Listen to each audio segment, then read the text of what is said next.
Okay. Ngayon, turo natin kung paano mag-run yung ProForce sa inyong laptop. So, punta lang kayo sa Google Chrome.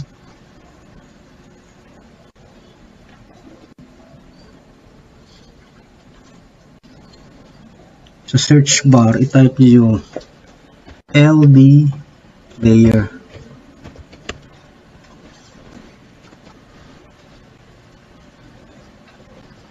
Yan. Ito tayo sa website nila. May makikita kayong yellow dito na sabi download LD Player. So, download nyo lang yan. Nakikita nyo dito sa may download arrow nyo. So, ayun, download nyo na, no? Download nyo lang yan. Download and install lang yan. Okay, hindi ko na i-download kasi na-download ko na yan eh. Sa inyo, ano nyo lang yan. Continue to download and install nyo lang yan. Medyo matagal nga lang yan pag-download nyo. Pero pag na-download nyo na, pag na-finish nyo yan, magiging ganito yan. Ito magiging kalabasan yan.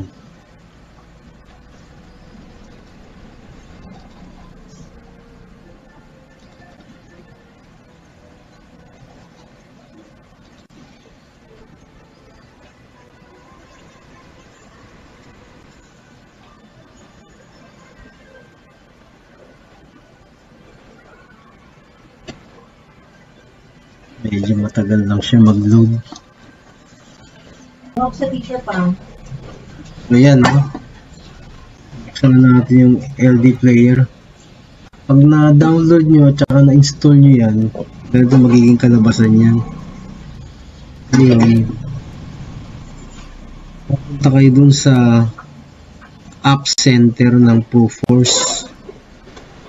Yung link ba? Hanapin nyo yung latest version ng ProForce. So, punta na kayo sa Google Chrome.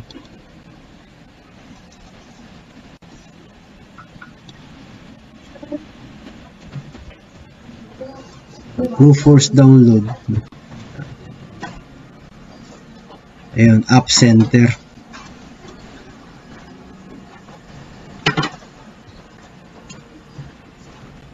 So, hanapin nyo na yung latest na. Parang ang latest. Itong latest nyan, 3.4 October 19. So, click nyo lang yung down arrow. Yan. May nakalagay dyan na download. So, click nyo lang to. Download. Punta kayo doon sa Chrome nyo sa download arrow nya. Kaya makikita nyo dyan.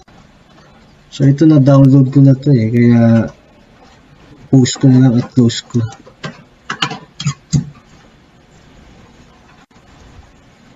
Yan. Once na natapos siya, na-download nyo yan, makikita nyo dito sa ano yan. Sa download nyo sa may laptop nyo. Ito sa download. Ito yan, oh. 112 MB. Ito yan. Ito yung ProForce na apps. Ayun, buksan nyo yung LD player nyo. Ayan. Tapos, minimize nyo lang.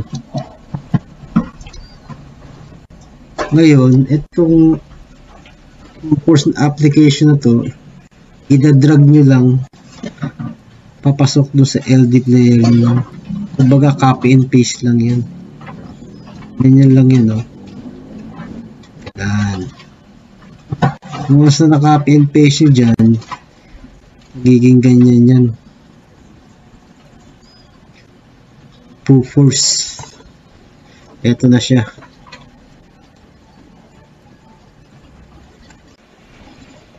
Kaya natin mag-login.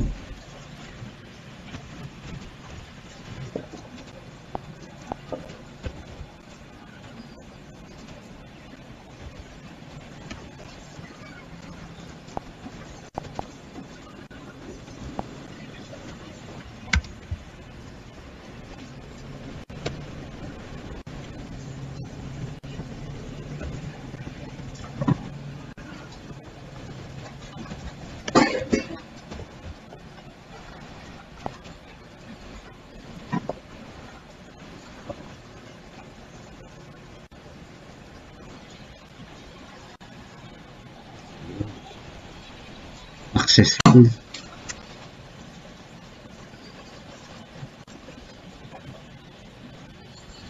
So, maganda to sa mga wala pang mga tablet, may mga laptop.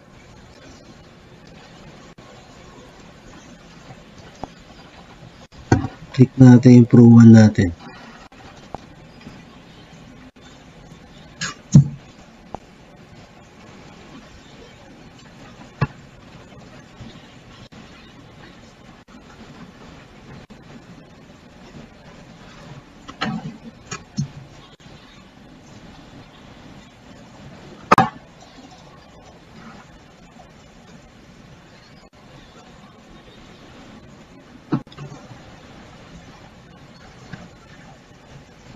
Ayan. So, ayan, no? Nakita nyo, no? Na-open yung Pro 1. So, ganyan lang, no?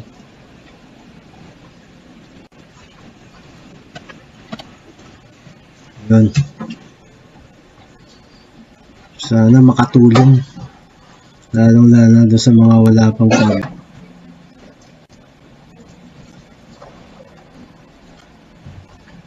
So, ayan, no? Ganun lang kasimple. Salamat.